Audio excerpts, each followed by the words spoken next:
Welcome to study गो जीनत। आज इस video में हम बीएनएसएस का चैप्टर नंबर 28 निपटाएंगे, जिसमें सेक्शन 379 से लेकर 391 तक के प्रोविजन दे रखे हैं। जो ऐसे प्रोविजंस हैं जो कि संबंधित है उन ऑफेंसेस से जो एडमिनिस्ट्रेशन ऑफ जस्टिस को अफेक्ट करने वाले होते हैं। एडमिनिस्ट्रेशन ऑफ जस्टिस को अफेक्ट करने वाले ऑफेंसेस का अगर आपको बेस्ट एग्जाम्पल चाहिए तो आप सेक्शन 215 बीएनएसएस में जो बीएनएस के सेक्शन मेंशन है, एक बार आप उनको चेक कर लो, आपको आइडिया लग जाएगा। ठीक है, तो यहाँ पे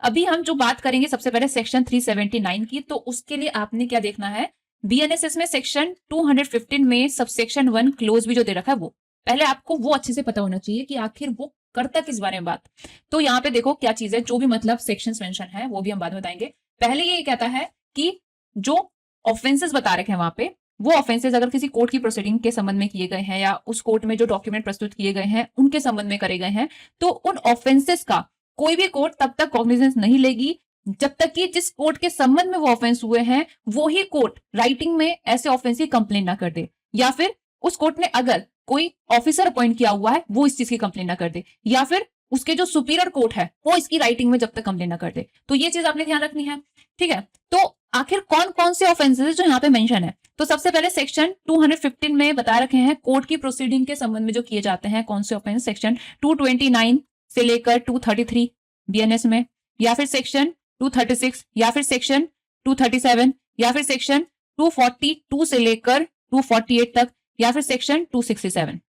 इसके अलावा कोर्ट की प्रोसीडिंग में जब कोई डॉक्यूमेंट वगैरह प्रस्तुत किए जाते हैं उन डॉक्यूमेंट के संबंध में अगर कोई ऑफेंस होता है, कौन से वाला, सेक्शन 336 सबसेक्शन 1 वाला, या सेक्शन 340 सबसेक्शन 2 वाला, या फिर सेक्शन 342 वाला। तो इस तरह के ऑफेंसेस के संबंध में बात कर रखी है section 215 subsection 1 clause B of BNSS में। और ये मैंने बता दिया आपको कि जिस कोर्ट के संबंध में हुए हैं वो ही कोर्ट राइटिंग में कंप्लेन करेगी, या फिर उसने अगर कोई ऑफिसर अपॉइंट किया हुआ है तो वो ऑफिसर राइटिंग में कंप्लेन करेगा, या उसके सुपीरियर कोर्ट राइटिंग में कंप्लेन करेगी, तभी ऐसे ऑफेंस का कॉग्निजेंस लिया जाएगा। तो एक तो ये चीज होगी कि ये कंप्लेन कर सकते हैं। इसके अलावा इनको कंप्लेन करने के लिए सेक्शन 379 में कोई भी पार्टी, इवन कोई स्ट्रेंजर भी एप्लीकेशन लगा के रिक्वेस्ट कर सकता है कि आप इसकी ना आगे कंप्लेन करो। ओके, तो अब यहां पर जिस कोर्ट के संबंध में वो ऑफेंस हुआ है उस कोर्ट के लिए सबसे पहले सेक्शन 379 क्या कह रहा है, ये कह रहा है कि सेक्शन 215 सबसेक्शन 1 क्लोज बी में जो ऑफेंसेस मेंशन है उन ऑफेंस के संबंध में अगर कोर्ट को लग रहा है कि इंटरेस्ट ऑफ जस्टिस के लिए जरूरी है उसके संबंध में इंक्वायरी करना, तो अगर ऐसा लग रहा है कि इंक्वायरी करनी चाहिए तो फिर ये कोर्ट इंक्वायरी करेगी, एंड देन इंक्वायरी करने के बाद जो भी मतलब फाइंडिंग आएगी वो रिकॉर्ड करेगी और इसका ना रिटर्न कंप्लेन करेगी और कहां भेजेगी, जेएम फर्स्ट क्लास की कोर्ट में। एंड देन ये जो जेएम फर्स्ट क्लास होगा ना, ये इसके लिए बीएनएसएस का सेक्शन 382 ये कहता है कि ये इस मैटर को ऐसे ट्राई करेगा, ऐसे डील करेगा, ऐसे उसका ट्रायल चलाएगा जैसे कि जो वारंट ट्रायल इंस्टीट्यूट होता है पुलिस रिपोर्ट पे। और ये आपने मुझे कमेंट सेक्शन बताना है कि जब वारंट ट्रायल पुलिस रिपोर्ट पर इंस्टीट्यूट होता है तो तब उनके ऊपर कौन से प्रोविजन लगते हैं बीएनएसएस के। इसके अलावा क्या करेगी ये वाली कोर्ट, ये एक्यूज से ना सफिशिएंट सिक्योरिटी ले लेगी कि इस फला मजिस्ट्रेट के पास हमने कंप्लेन कर दिया आपके अगेंस्ट, कल के दिन आपको जब बुलाया जाएगा आप वहां पे मौजूद रहना। इस चीज के अश्योरेंस के लिए सिक्योरिटी जो भी सफिशिएंट लग रही है ये वाली कोर्ट एक्यूज पर्सन से एग्जीक्यूट करवा सकती है। और अगर मान के चलो जो ऑफेंस है वो नॉन बिलेबल है और इस कोर्ट को लग रहा है जरूरी, तो तब एक्यूज को उस मजिस्ट्रेट की सीधे कस्टडी में दे देगी। और इसके साथ साथ किसी भी पर्सन को वो कोर्ट बाइंड कर सकती है कि इस फला मजिस्ट्रेट के पास हमने कंप्लेन कर दी है, कल के दिन जब ये बुलाएगा आप अपीयर होना, एविडेंस वगैरह देने होंगे तो वो देना। सेक्शन 2 देखो क्या कह रहा है, ये कह रहा है कि जिस कोर्ट के संबंध में ऑफेंस हुआ उसको तो रहती है पावर कि वो रिटर्न कंप्लेन कर सकती है सबसेक्शन 1 में। अब मान के चलो उसने रिटर्न कंप्लेन नहीं करी है, या फिर रिटर्न कंप्लेन करवाने के लिए किसी पार्टी ने एप्लीकेशन लगाई थी कि भैया कर दो रिटर्न कंप्लेन इस ऑफेंस की आगे, तो उस एप्लीकेशन को रिजेक्ट भी नहीं किया है, तो इन दैट सिचुएशन जो उस कोर्ट के सुपीरियर कोर्ट होगी वो कोर्ट भी सबसेक्शन वाली पावर इस्तेमाल कर सकती है। उस कोर्ट को भी यहाँ पे मिलता है ये राइट कि वो भी उस ऑफेंस के अगेंस्ट जो उसके नीचे वाली कोर्ट के संबंध में हुआ है रिटर्न कंप्लेन कर सकती है। और ये राइट उसको कहां से मिल रहा है, सेक्शन 215 सबसेक्शन 1 क्लोज बी से मिल रहा है। और साथ ही कि कौन सी होगी सुपीरियर कोर्ट, इसके लिए आप सेक्शन 215 में जो सबसेक्शन 4 दे रखा है वो कंसीडर करोगे, उससे आपको आइडिया लग जाएगी कौन होगी सुपीरियर कोर्ट। और जो रिटर्न कंप्लेंट जाएगी उस पर साइन कौन करेगा ये सबसेक्शन 3 बता रहा है। सबसेक्शन 4 ऐसा इंपॉर्टेंट नहीं है, इसमें बोल रहा है कि कोर्ट का मतलब यहाँ पे वही होगा जो कि सेक्शन 215 में बता रखा है। तो एक बार 215 पढ़ लेना, उससे आपको ये सेक्शन और अच्छे से क्लियर हो जाएगा। ओके, और मैंने ये पढ़ाया भी हुआ है। अब सेक्शन 380 ये कह रहा है कि जैसे कि जो कोर्ट कंप्लेंट कर सकती है जिसके संबंध में ऑफेंस कमिट हुआ है। मान के चलो वो कोर्ट खुद नहीं कर रही है कंप्लेंट, वो सोई हुई है मस्त, उससे कोई मतलब ही नहीं है, उसकी कोर्ट के संबंध में ऑफेंस हो गया है, वो नहीं करी उसकी रिटर्न कंप्लेंट, और वो नहीं करेगी रिटर्न कंप्लेंट, या उसके द्वारा ऑथोराइज ऑफिसर नहीं करेगा रिटर्न कंप्लेंट, या फिर उसके सुपीरियर कोर्ट जो है वो भी अगर नहीं करेगी रिटर्न कंप्लेंट, तो फिर कुछ होगा ही नहीं, कॉग्निजेंस ही नहीं लिया जाएगा उस ऑफेंस का। तो इसके लिए हमने सेक्शन 379 में ये चीज भी देखी थी कि कोई पार्टी या फिर कोई स्ट्रेंजर भी एप्लीकेशन लगा सकता है कि भाई रिटर्न कंप्लेंट करो, इस चीज के लिए रिक्वेस्ट कर सकता है एप्लीकेशन लगा के। तो अगर जो एप्लीकेशन इस तरह की लगाई गई थी वो एप्लीकेशन अगर रिफ्यूज करी जाती है तो ये चीज अपीलिएबल होगी, ठीक है। ये रिफ्यूजल का ऑर्डर जो है इसके अगेंस्ट अपील लाई करेगी, कहां पे, जो सुपीरियर कोर्ट होगी उस कंसर्न कोर्ट की, उस कोर्ट में।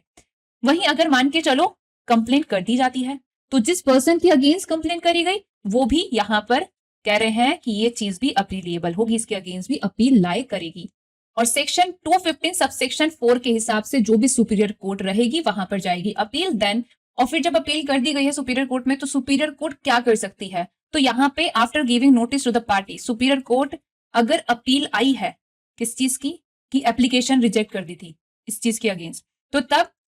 सुपीरियर कोर्ट डायरेक्शन दे सकती है कि जो फॉर्मर कोर्ट है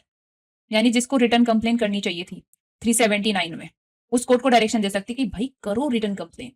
वहीं अगर अपील आई है किस चीज के अगेंस्ट, कंप्लेंट कर दी गई थी इस चीज के अगेंस्ट आई है अपील, तो वहां पे उस कंप्लेंट को वापस लेने का भी अपील में सुपीरियर कोर्ट डायरेक्शन दे सकती है। इसके अलावा अगर जो सुपीरियर कोर्ट है वो खुद ही रिटर्न कंप्लेंट करती है तो तब सेक्शन 379 वाले जो प्रोविजन है वो उसके ऊपर भी अप्लाई हो जाएंगे। और यहां पर लास्टली ये कह रहे हैं कि अपील में जो कोई भी ऑर्डर दिया जाता है बाय द सुपीरियर कोर्ट वो होगा फाइनल, और इसके अधीन रहते हुए सेक्शन 379 ऑफ बीएनएसएस में जो दिया जाता है अगर वो मतलब जो अपील में दिया गया है वो उसके अकॉर्डिंग है तो वो भी फाइनल होगा, और उसके अगेंस्ट कोई रिविजन लाए नहीं करेगा। तो ये हो गया आपका सेक्शन 380। 381 में कोर्ट को कॉस्ट लगाने की पावर दे रखी है, तो इसको बस इतना ही ध्यान रखो। सेक्शन 382 में बता रहे हैं कि जब जेएम फर्स्ट क्लास के पास रिटर्न कंप्लेन करी जाती है, चाहे सेक्शन 379 में करी जा रही है या फिर सेक्शन 380 में करी जा रही है, तो जब मजिस्ट्रेट ऑफ फर्स्ट क्लास को कंप्लेंट मिलेगी तो वो क्या करेगा, वो अपना जो ट्रायल है वो फर्क नहीं पड़ता चैप्टर नंबर 16 में क्या कहा गया है, वो उसको ऐसे डील करेगा जैसे कि केस इंस्टीट्यूट हुआ है पुलिस रिपोर्ट पर। और आगे कह रहे हैं कि जिस मजिस्ट्रेट को रिटर्न कंप्लेन करी गई वो, या फिर मान के चलो उसने आगे किसी और मजिस्ट्रेट को केस ट्रांसफर कर दिया है, तो तब वो मजिस्ट्रेट, अगर इनमें से किसी भी मजिस्ट्रेट को नोटिस दिया जाता है किस चीज का, कि ओरिजिनल जुडिशियल प्रोसीडिंग में जो भी डिसीजन दिया गया था जिसके संबंध में वो ऑफेंस हुआ था कोर्ट की प्रोसीडिंग में या फिर कोर्ट में प्रस्तुत किए गए डॉक्यूमेंट के संबंध में, उस ओरिजिनल डिसीजन के संबंध में ना अपील पेंडिंग में है, तो तब मजिस्ट्रेट के पास डिस्क्रिशन है कि वहां पे जैसे कि जो रिटर्न कंप्लेंट उसके समक्ष आई थी उसको उसने डील करना शुरू करा ऐसे केस की तरह जो कि पुलिस रिपोर्ट पर इंस्टीट्यूट होता है, तो वो अपने डिस्क्रिशन के अनुसार क्या कर सकता है, जो वो सुनवाई कर रहा था उसको वो एडजर्न कर सकता है। और ये एडजर्नमेंट का ना ऑर्डर सुनवाई की किसी भी स्टेज पर दिया जा सकता है, और सुनवाई को तब तक पोस्टपोन किया जा सकता है जब तक कि जो अपील पेंडिंग में है वो डिसाइड नहीं हो जाती है। तो ये हो गया आपका सेक्शन 382। एक तरीके से ना हम ये कह सकते हैं कि सेक्शन 215 सबसेक्शन 1 क्लोज वी में ऐसा क्यों कह रहे हैं कि जिस कोर्ट के संबंध में ऑफेंस हुआ है वो उसकी रिटर्न कंप्लेंट करेगी आगे कहीं और, ठीक है, मतलब जेएम फर्स्ट क्लास के पास क्यों करेगी, वो खुद क्यों नहीं कर लेती उसको ट्राई। इसके पीछे एक रीजन है, क्या रीजन है, नेमो जुडिक्स इन काउसा सुआ, यानी कि no one can be a जज इन देयर ऑन केस। तो ये नेचुरल जस्टिस का जो एक प्रिंसिपल है इसको प्रोटेक्ट करने के लिए ही चैप्टर नंबर 28 में दे रखे हैं सेक्शन 379 से लेकर 382 तक के प्रोविजन। बट इस प्रिंसिपल का ना आपको देखने को मिलेगा एक्सेप्शन, कहां पे, सेक्शन 383 में, 384 में, 388 में, 389 में। तो अब इन प्रोविजन को हम देखते हैं एक एक करके। सेक्शन 383 बीएनएसएस का ये कह रहा है कि court of session and JM first class जब ये कोई जुडिशियल प्रोसीडिंग को निपटा रहे हैं और उसको निपटाते हुए ये कोई जजमेंट डिलीवर कर रहे हैं या कोई फाइनल ऑर्डर दे रहे हैं, और तब इनके दिमाग की घंटी बजती है क्या, कि जब प्रोसीडिंग चल रही थी ना इनके समक्ष उस दौरान किसी विटनेस ने क्या किया, फॉल्स एविडेंस दिया जानबूझकर या फिर विलफुली, और या फिर उसने फैब्रिकेट किया है फॉल्स एविडेंस। क्यों क्यों क्यों क्यों क्यों क्योंकि उस एविडेंस को प्रोसीडिंग में यूज किया जा सके, ये था उसका इंटेंशन। तो तब ऐसे विटनेस को ना ये कोर्ट ऑफ सेशन और जेएम फर्स्ट क्लास क्या कर सकते हैं, उस ऑफेंस का कॉग्निजेंस लेकर खुद ही ये कॉज शो करने की रीजनेबल अपॉर्चुनिटी देके कि आखिर समरली ट्राई करके तेरे को पनिश क्यों ना किया जाए। और फिर जो भी वो कारण बताएगा, फिर उससे वो सेटिस्फाई नहीं होते हैं, तो तब समरली ट्राई करते हुए ऐसे विटनेस को वो कितनी सजा दे सकते हैं, वो दे सकते हैं 3 महीने तक के कारावास की सजा, या फिर उतना फाइन जो कि 1000 रुपीज से ज्यादा का नहीं होगा, या फिर दोनों। और साथ ही आपने ध्यान रखना है कि समरी ट्रायल जो सेक्शन 383 सबसेक्शन 1 में ये करने लग रहे हैं, इस समरी ट्रायल में समरी ट्रायल के लिए जो प्रोविजन बीएनएसएस में दे रखे हैं, कहां पर दे रखे हैं, चैप्टर नंबर 22 में बीएनएसएस में सेक्शन 283 से लेकर 288 तक, जहां तक पॉसिबल होता है वहां तक यहां पर भी अप्लाई हो जाएंगे। और सेक्शन 383 सबसेक्शन 1 में जब स्टेप लेना शुरू कर देता है, तो तब जो भी कोर्ट स्टेप ली है उसको ये पता चलता है कि जिस प्रोसीडिंग में फॉल्स एविडेंस विटनेस ने दिया था या फैब्रिकेट किया था, जिसके संबंध में वो समरी ट्रायल शुरू कर दिए हैं, उस प्रोसीडिंग में जो भी जजमेंट या ऑर्डर आया था उसके अगेंस्ट अपील या रिवीजन कर दिया गया है। इसके बारे में जब इनको पता चलता है, तो तब जब तक कि वो अपील या रिवीजन डिस्पोज ऑफ ना हो जाए, तब तक के लिए इनको क्या करना पड़ेगा, जो ये ट्रायल करने लग रहे थे उसमें जो भी फर्दर प्रोसीडिंग ये करने वाले हैं उनको स्टे करना पड़ेगा। और अब उसमें आगे प्रोसीड करना चाहिए या नहीं करना चाहिए, इसका जवाब इन्हें मिलेगा जो भी अपील या रिवीजन में डिसीजन आता है उससे, उसी के हिसाब से आगे इसको डील किया जाएगा। बाकी आपने ये ध्यान रखना है कि सेक्शन 383 सबसेक्शन 1 में जो इनको पावर दे रखी है समरी ट्रायल करने की, अगर इनका मन नहीं है तो ये ना करे समरी ट्रायल, इसके बजाय ये सेक्शन 379 में जो रिटर्न कंप्लेन करने की पावर इनको दे रखी है वो इनकी स्टिल बनी रहेगी, स्टिल वो उस पावर को इस्तेमाल कर सकते हैं, उसके ऊपर सेक्शन 383 कोई इंपैक्ट नहीं डालेगा। सेक्शन 384 कंटेम्प्ट के जो मामले हैं उनके लिए कुछ प्रोसीजर बता रहा है, अलग से स्पेशल प्रोसीजर। ये कह रहा है कि सेक्शन 210, 213, 214, 215, 267 ऑफ बीएनएस, ये जो सेक्शन है इनमें आखिर कौन कौन से ऑफेंसेस हैं, उनकी क्या पनिशमेंट है, एक बार आप जरूर चेक कर लेना। 210 में बेसिकली इस चीज के बारे में बात कर रखी है कि जब डॉक्यूमेंट मांगा जाता है नहीं लाते हैं। सेक्शन 213 में ओथ से बाउंड नहीं होना चाह रहे हैं। सेक्शन 214 में क्या है कि जो पूछा गया है सवाल उसका आंसर नहीं दे रहे हैं। सेक्शन 215 में साइन करने के लिए रिक्वायर किया गया, साइन नहीं कर रहे हैं। सेक्शन 267 में जो कोर्ट की प्रोसीडिंग में इंटरप्शन करते हैं उनके लिए पनिशमेंट बता रखी है। थोड़ा इनको ना डिटेल में भी पढ़ लेना बीएनएस में जाके एक बार। तो इस तरह के जो ऑफेंसेस हैं, अगर ये किसी सिविल, क्रिमिनल या रेवेन्यू कोर्ट में किए जाते हैं, तो तब वो सिविल कोर्ट, वो क्रिमिनल कोर्ट, वो रेवेन्यू कोर्ट के पास सेक्शन 384 में ये पावर है कि वो क्या कर सकते हैं, ऑफेंडर को कस्टडी में डिटेन कर सकते हैं। और इससे पहले कि कोर्ट उस दिन उठे, किसी भी टाइम उस ऑफेंस का ये खुद कॉग्निजेंस ले सकते हैं और ऑफेंडर को ये कारण बताने की कि आखिर उसको पनिश क्यों ना किया जाए, रीजनेबल अपॉर्चुनिटी देने के बाद उसके ऊपर वो सेंटेंस पास कर सकते हैं उतने फाइन की जो कि 1000 रुपए से ज्यादा का नहीं होगा। और अगर वो फाइन नहीं देता है तो तब उसको 1 महीने तक के लिए कारावास में भी डाला जा सकता है। और जब ऐसा होता है तो 1 महीने के लिए जैसे कि कारावास में डाला गया है, तो उस पीरियड के समाप्त होने से पहले कभी भी अगर वो फाइन दे देता है तो तब उसको रिलीज कर दिया जाएगा। और आगे जो दे रखा है सेक्शन 384 में, बाकी ऐसा इंपॉर्टेंट नहीं है। सेक्शन 385 पीएनएसएस का क्या कह रहा है, ये कह रहा है कि अगर जो कोर्ट सेक्शन 384 में मामला अपने हाथ में ली थी उसको ये नजर आया क्या कि जिस एक्यूज का मामला मैं अपने हाथ में ली हूं, इस एक्यूज को तो मैं अंडर सेक्शन 384 सिर्फ 1000 रुपए तक का फाइन लगा सकती हूँ, इसको तो बल्कि फाइन नहीं लगाना चाहिए, इसको जेल होनी चाहिए। कौन सी वाली जेल की बात कर रहे हैं, in default of payment of fine, वो वाली जेल की बात नहीं कर रहे हैं, ये बात कर रहे हैं उस कारावास की जो कि ऑफेंस के लिए सब्सटेंटिव पनिशमेंट होती है ना कारावास की, वो वाले कारावास की पनिशमेंट। या फिर इसको ना 200 रुपए से ज्यादा का फाइन इंपोज करना चाहिए, या फिर किसी अदर रीजन की वजह से सेक्शन 384 में इसको नहीं करना चाहिए डील। तो इन दैट सिचुएशन वो कोर्ट क्या करेगी, ऑफेंस को कॉन्स्टिट्यूट करने वाले जो भी फैक्ट हैं और जो एक्यूज के बयान हैं वो रिकॉर्ड करेगी और मामले को फॉरवर्ड कर देगी उस मजिस्ट्रेट को जिसको जुरिस्डिक्शन है। फिर वो मजिस्ट्रेट मामले को ऐसे डील करेगा जैसे कि पुलिस रिपोर्ट पर मामला इंस्टीट्यूट होता है, ये आपको आगे देखने को मिलेगा। एंड साथ ही ये जो कोर्ट है एक्यूज से रिक्वायर करेगी कि कल के दिन उस मजिस्ट्रेट के समक्ष आपको प्रेजेंट होना होगा, तो इसके लिए आप सिक्योरिटी दे दो। अगर सफिशिएंट सिक्योरिटी नहीं दी जाती है तो तब एक्यूज को धर दबोच के मजिस्ट्रेट की कस्टडी में दे देगी। सेक्शन 386 ये कह रहा है कि रजिस्ट्रेशन एक्ट 1908 में अगर कोई भी रजिस्ट्रार या सब रजिस्ट्रार अपॉइंट किया गया है तो सेक्शन 384 या 385 के पर्पज से स्टेट गवर्नमेंट ने अगर डायरेक्शन दिया है देन उसको डीम किया जाएगा सिविल कोड। ओके, इतनी सी बात है यहाँ पे। सेक्शन 387 में बस इतना ध्यान रखो कि 384 और 385 में जो भी मतलब ऑफेंडर है उसको ना कोर्ट डिस्चार्ज कर सकती है ऑन सबमिशन ऑफ एपोलॉजी। इसकी हेडिंग पूछी जाती है, दैट्स इट। सेक्शन 388 में कह रहे हैं कि क्रिमिनल कोर्ट के समक्ष किसी विटनेस को बुलाया गया, अब उसको एग्जामिन कर रहे हैं, जो क्वेश्चन उससे पूछ रहे हैं वो आंसर देने से मना कर रहा है, या फिर किसी को बुलाया गया था काहे क्रिमिनल कोर्ट के समक्ष ताकि वो कोई डॉक्यूमेंट या कोई पर्टिकुलर चीज लेकर आए,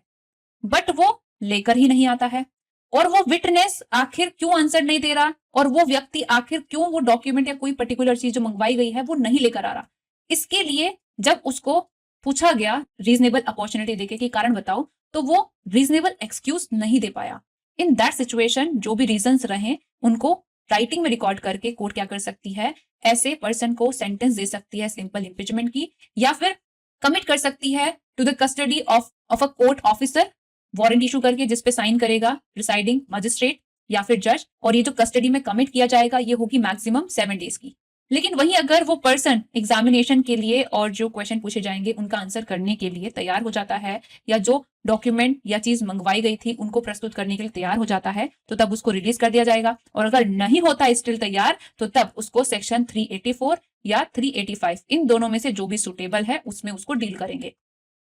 सेक्शन 389 में उसको समरली ट्राई करके 500 रुपए का फाइन इंपोज कर रहे हैं, जो कि सम्मन के ओबीडियंस में कोर्ट में नहीं आया। यानी कि सेक्शन 389 में कह रहे हैं कि जब किसी विटनेस को सम्मन भेज के क्रिमिनल कोर्ट में बुलाया जाता है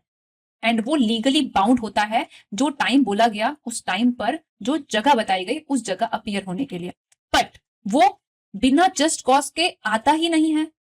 इस चीज का वो नेग्लेक्ट कर देता है या फिर आने से मना कर देता है, या फिर आता तो है बट जितने टाइम के लिए वहां पर उसका रुके रहना लॉफुल था उस टाइम के लिए वहां पर रुका नहीं रहता है, उससे पहले ही भग लेता है। इन दैट सिचुएशन अगर कोर्ट को सेटिस्फाई होता है कि इंटरेस्ट ऑफ जस्टिस के लिए एक्सपीडियंट है, तो तब उस विटनेस को यहाँ पर सेक्शन 389 में समरली कोर्ट ट्राई कर सकती है। कैसे? उस ऑफेंस का खुद कॉग्निजेंस लेके और उसको कॉज शो करने की अपॉर्चुनिटी देके, और उसके ऊपर सेंटेंस पास कर सकती है उतने फाइन की जो कि 500 रुपए से ज्यादा का नहीं होगा। और यहाँ पर जब समरी ट्रायल किया जाएगा तो समरी ट्रायल के जो प्रोविजन है बीएनएसएस में दिए गए उन्हीं का रोल आ जाएगा, जहां तक पॉसिबल होता है वहां तक। ओके, फिर सेक्शन 390 यही कह रहा है कि सेक्शन 383, 384, 388, 389 इनमें से किसी भी सेक्शन में अगर कॉन्विक्शन होता है then that conviction will be appealable, उसके अगेंस्ट अपील लाई करेगी, उसके अगेंस्ट अपील करने का राइट टू अपील होगा। बस इतना यहाँ पे आपने ध्यान रखना है। एंड लास्ट सेक्शन 391 ये कह रहा है कि मैंने आपको बताया था ना जैसे स्टार्टिंग में, नेमो जुडिक्स इन काउजा सुआ, यानी कि कोई भी अपने मामले में खुद जज नहीं हो सकता है। तो इसीलिए ये चीज है, क्या चीज है कि सेक्शन 383, 384, 388 एंड 389 ये 4 सेक्शन को छोड़ के बाकी कह रहे हैं कि अगर जो जज है वो हाई कोर्ट का जज नहीं है उसको भी छोड़ के, कि कोई भी जज किसी क्रिमिनल कोर्ट का या कोई भी मजिस्ट्रेट किसी पर्सन को खुद ट्राई नहीं करेगा, क्योंकि वो खुद अपने मामले में जज नहीं हो सकता है। किस चीज के लिए नहीं ट्राई करेगा? उस ऑफेंस के लिए जो कि बीएनएसएस के सेक्शन 215 में मेंशन है, जो कि उसके समक्ष हुआ है या उसकी अथॉरिटी का कंटेम्प्ट करके किया गया है, या फिर जब उसके समक्ष चल रही थी ना जुडिशियल प्रोसीडिंग तब बताया गया कि भैया ऐसा ऐसा ऑफेंस हो गया है आपकी प्रोसीडिंग के संबंध में। तो ये हो गया आपका सेक्शन 391, और इसके साथ साथ आपका चैप्टर नंबर 28 होता है खत्म।